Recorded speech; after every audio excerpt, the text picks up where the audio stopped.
I understand this is a very hot take, a very sensitive topic when it comes to the AB and rights involving what you call reproductive care, which is not that. Suffice to say, I will maintain the position that one must work on temperance when it comes to intercourse and fornication. AB is not a substitution for your lack of discipline and control of your desires and your wants. That is ultimately how you avoid having to have an AB in the first place. AB is not birth control.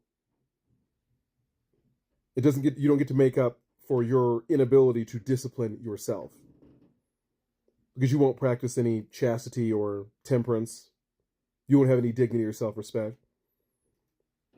There's a way to express yourself in a romantic way responsibly. Most of which is not being done responsibly. In fact, a lot of you are doing this on substances with other people that you're not supposed to be fornicating with in the first place. You need to learn how to quell those desires, those temptations. You need to realize when they're fruitful. You need to have some discipline. You need to grow up a little bit. Giving into your desires does not make them correct. Having the ability to do something doesn't mean you should.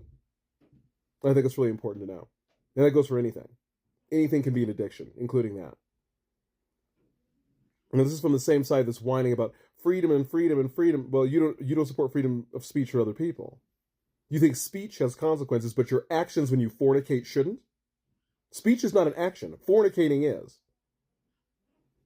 You don't become pregnant through osmosis. You're not a plant. You know what the consequences and risks are physically of you engaging in that activity. So the most responsible way to avoid that is to limit the amount of time that you do that. This is discounting STDs and other things. But if you're going to be responsible, then be one. You can't say you want to be an adult all up until you have to be one. And so those of us who understand that will speak on that issue and call you out for that. It has nothing to do with us wanting to control your bodies. It has to do with you, your inability to control yourself and closing your legs. Now learn how to do so. And then you'll be respected. That will make you dignified. That will make you noble.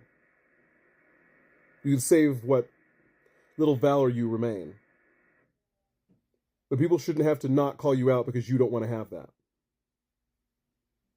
Because you want to be unbridled and unrestrained. Because you want to be a Huxley Orwellian nightmare. Mostly Huxley. A brave new world. A world ruled by your desire. Making you narcissistic, neurotic, spoiled teenagers who peaked in high school. It's sad, it's delusional, it's wrong, and it's immoral. You're going to have to learn. You're going to have to grow. You're going to have to change. You have to adapt to the new principles of the new world. You claim to want 5D consciousness and Christ consciousness and all this, then rise above. Giving into your desires does not make you noble.